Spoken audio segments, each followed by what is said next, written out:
This is Candid Conversations with Dr. Mayfield, a podcast that resources families and friends with tools to have important conversations about mental and emotional health. This show is sponsored by Mayfield Counseling Centers, helping you find clarity, hope, and purpose. Here's your host, Trevor Sheeran. Thank you for joining us on Candid Conversations. We are excited to come to you again. We are starting a little bit later today, so you get the benefit of us not being as tired. Which we probably should go back and listen to our self-care episodes for our own self. We should probably go listen to a bunch of our episodes for our own sake.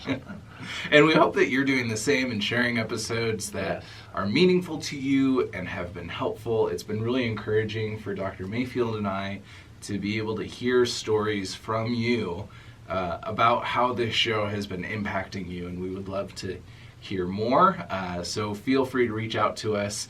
Our email is candid@mayfieldcounseling.com. We'd love to hear. We're on track to do more than 20,000 downloads in the first 2 years, which is pretty cool. Thank you exciting for listening and sharing. Yeah. Today we want to talk about something that we'll probably have to go back and listen to ourselves in several weeks. This idea of when you're doing all that you can. And I think there's a lot of different elements to that conversation. Like doing your best is what you mean? Yeah, kind of. Doing your best, or those moments when it feels like you're doing all that you can and yet it doesn't feel like enough. Or it doesn't feel good enough. Well, and that's interesting because you use the term good enough, and when I have clients in my office, I always ask them, so like, who's good enough are you talking about? I think it's a good question to ask, right? Yeah. So you're advocating for an individual definition of what good enough looks like. Maybe.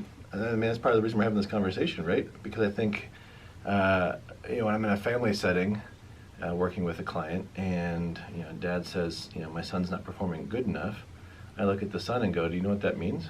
And 9 times out of 10, the son's like, I think it's he wants me to try my best. I'm like, well, that doesn't answer my question. Like, what does that mean?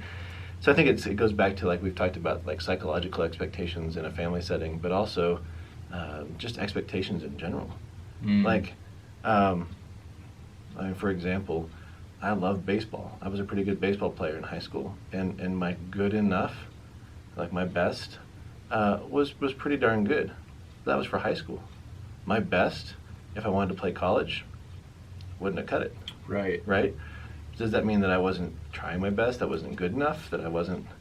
So I think there's a lot of context that we need to look at. When I was talking to a client the other day about unfavorable comparisons, and I think that plays a huge role in this conversation where we're constantly comparing ourselves unfavorably. I was giving the example of, if I decide I want to start swimming, something that I rarely ever do. I did some classes at the YMCA back in like 5th grade, and that was about it.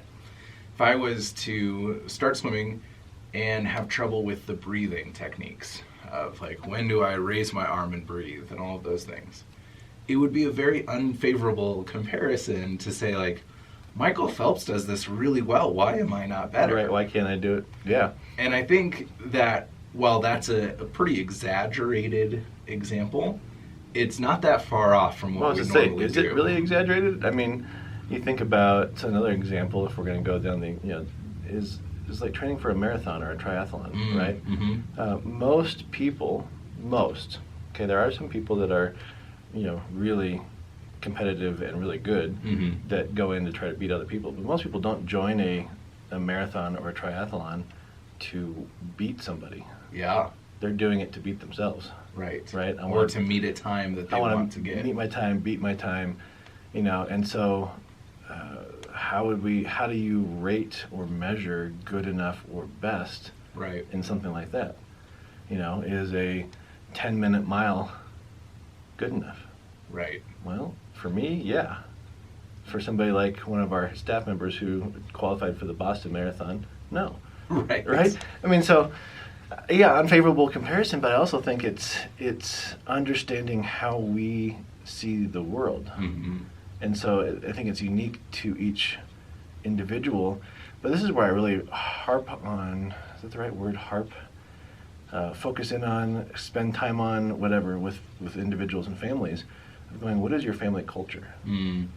Because now we can define things within the family culture, and not pull from the Smiths next door or my friend Joe Schmo. Right. It's what is your family culture and what are the expectations that they're in. Yeah. But then are they realistic? So when I've worked, I think I've shared this story. I share this story a lot in my talks, but I'm not sure I've shared it on here. Is that about 3 or 4 years ago, I had a dad and mom come in, and they were like really concerned about their son, and more dad so than mom, and he was really wanting to prepare him for MIT. I'm like, well, that's great, so I'm going to be. I didn't know. It's a high goal. It's a good goal. I'm going to be seeing a junior, a senior, sophomore. Kid's 5 years old. Right. So,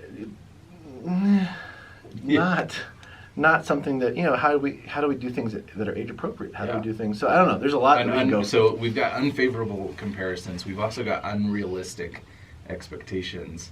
That's something that I want to talk about too. I think that as we're having this conversation, we need to find a way to appropriately evaluate, am I actually doing the best I can? That's a self-reflective question, not a me telling you. Right. There's no scale that we can put that on. You answer these 15 questions that are associated to your view of colors, and we'll tell you if you're doing the best you can. Well, that's not how it works. Let's. Here's another example. I'm just thinking out loud here. So one of our counselors, Aaron Short, and I, he came over and helped me with my landscaping rock. I had my 10,000 pounds of rock we were to put into our yard. And he made this comment that I wanted to just take a shovel and smack him over the head with it. But he goes, research shows that when you start feeling tired in a workout, you still have 60% left.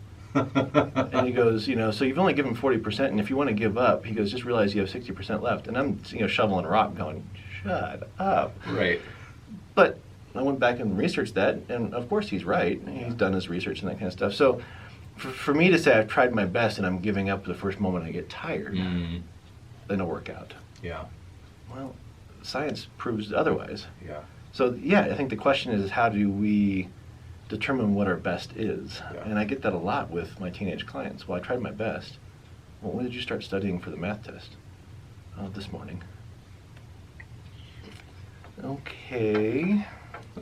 Yeah. Yeah. Well, so and I think recognizing too, I started studying for the math test this morning. If where I'm coming from is I've never studied for a math test.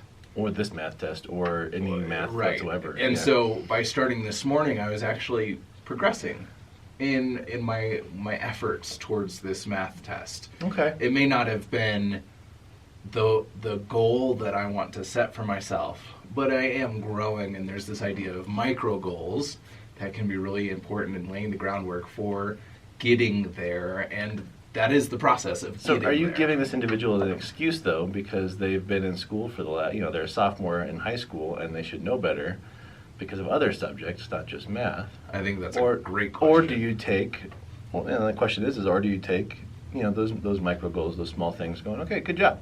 Yeah. You started studying this morning. Now let's learn from that. What could you do better or different next time?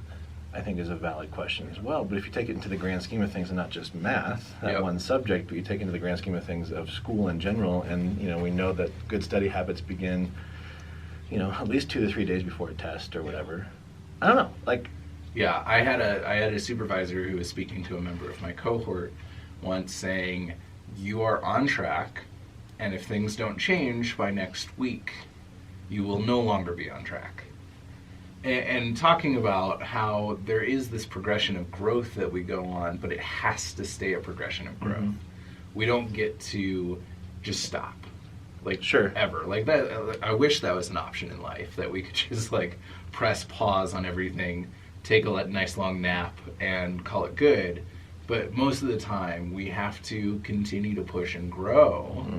And I think that for that person who has never studied for a math test ever, and decides to start studying that morning, the next step is studying the day before, and sooner and sooner, and finding the strategies that work for them. It's not just, oh well, I studied this morning, so I grew. I'm grown.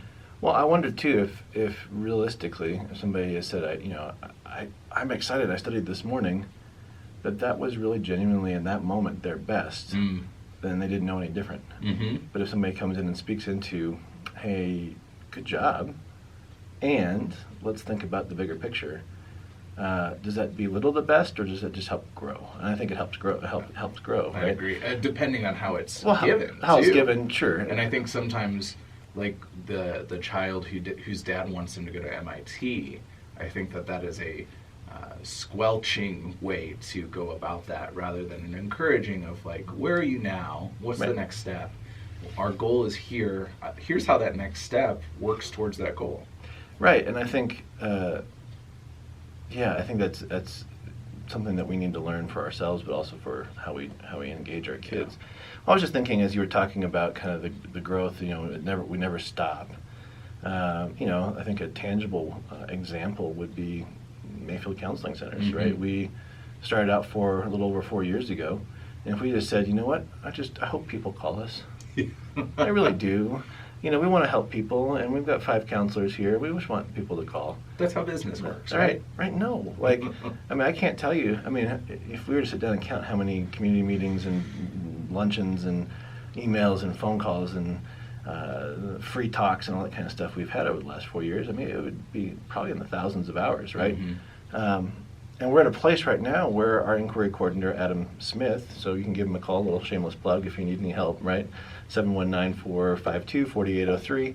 But he gets about between 150 and 200 phone calls a month. Mm-hmm. And I'm asking you, have we stopped? Oh, no. Have we slowed down? Nope. No, right? Because we're still pushing that thing, and we're still learning and growing and going, I'm not going to do it that way. I'm going to try it this way. And so I think the best, when we talk about doing your best, it's going, okay, what do I have in front of me? And how am I going to utilize that? And then am I willing to get feedback and have somebody speak into, okay, I know that was your best in that moment. Think about this time. Think about this next time. And so, I know you and I have had, and our counselors here and our leadership, we've had a lot of people speaking into our lives going, good job, really good job. And here's what you can do next. How about this next time? Or how about this differently next time? And we could say, screw you. Right. Right? Which would be an attitude of not seeking our best. Or we can say, you know what, okay, I'll be teachable. I'll listen, and yeah, you're right. Or, you might be right, but it's not going to be the best for us, or whatever. Yeah.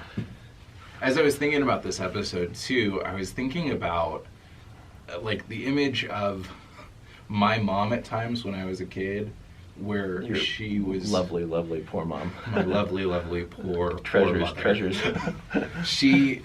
I know that there were times when she was doing her absolute best, and she had pushed past that 40% into possibly close to the 100%. Sure. Where she literally could not do more, and it didn't seem good enough. Right. By her definition, or yours, or anybody else, anyone else's.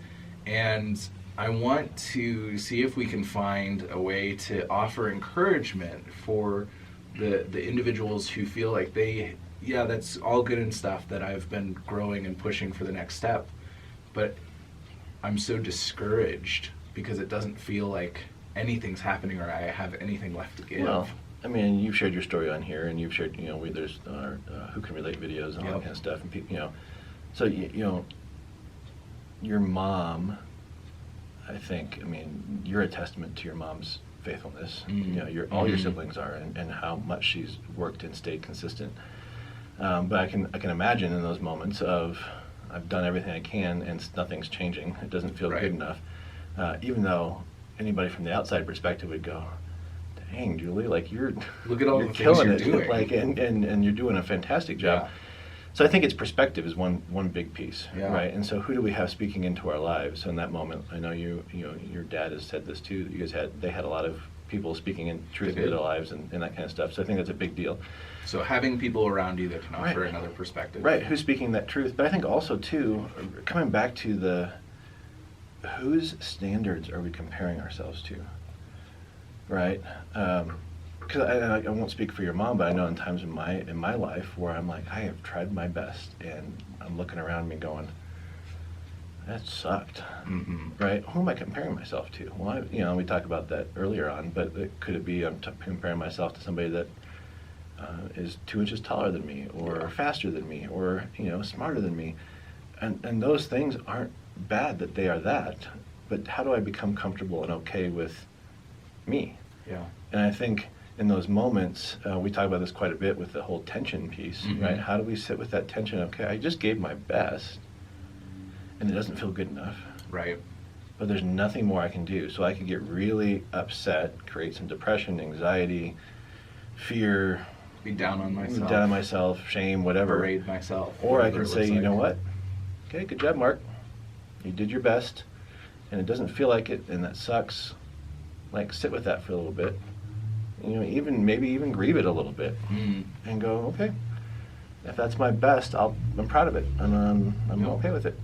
But that all takes intuition, that takes grit, that takes resiliency, that takes good friends, mentors speaking into your lives, and I think it's just a presence of humility. And I don't know, that's off the top of my head right there. Right. So.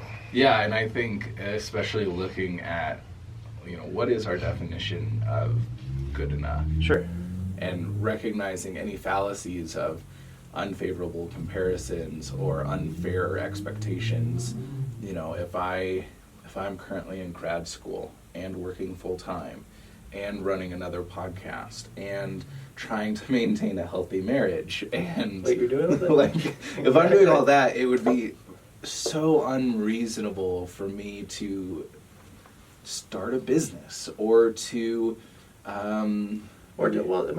just be honest for a second, for you to compare yourself to where I'm at. Yeah, right? Very much. Yeah, that's a great example. 12, 13 years difference in age, right? But I can vividly remember when I was in your stage, and I struggled with comparing myself to people that were farther along. Yeah. But if I were to look at you and give you feedback, and man, Trevor, here's what I'm seeing that you're doing, and you're doing well. You've only been grumpy 3 or 4 days out of the last month, or what, but you've been handling and doing this well. Yeah.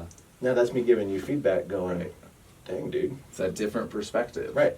But if you're staying stuck in it and you can't see beyond it, well, and then you didn't mention that you have a spouse that's getting her master's degree too, and all that kind of stuff. So, right, good grief. I still don't know whether I'd recommend that or discourage that. It's probably both. But I think, May of next year, you'll be like, I'll have a better answer. I'll probably be totally on board once it's over.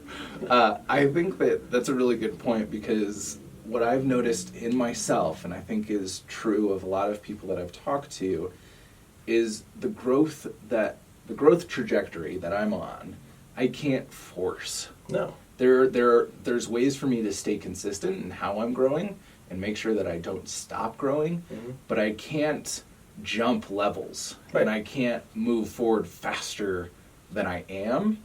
And when I do that comparison of Mark does this therapeutic technique so well, and he has this many success stories from his clients, and he's seeing 15 clients a week, and I'm struggling seeing 4. And if I was to do that, it would, 1, be unfavorable, but 2, it doesn't take into consideration that may well be in my trajectory. It just may be further down the road. Or more, or quicker. Or quicker, or whatever, but it's going to be on my path, and my path is far different than yours. You had a very different experience of trying to support family and kids and all of that, and I can't imagine having kids in my master's right now. I don't think I would be able to do it. And so recognizing the difference between individuals, yourself and the people around you, and pulling out some good things from their story that can encourage you without having to live up to what you see it, because I don't know the internal turmoil that you went through in your master's the way that I know mine. We should write a book about that, because scare people away from doing their master's. Here are 563 reasons for you not to get a master's.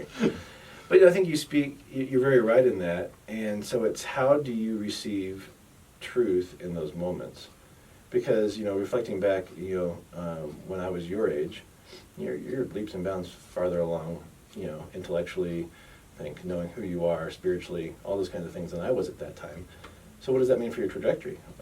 Who knows? But that's cool, right? And so I think it's being okay. That's the thing that I don't think we've said overtly in this podcast, is being okay with where you're at, and not being okay with where you're at, and then reality testing the effort within that. Yeah.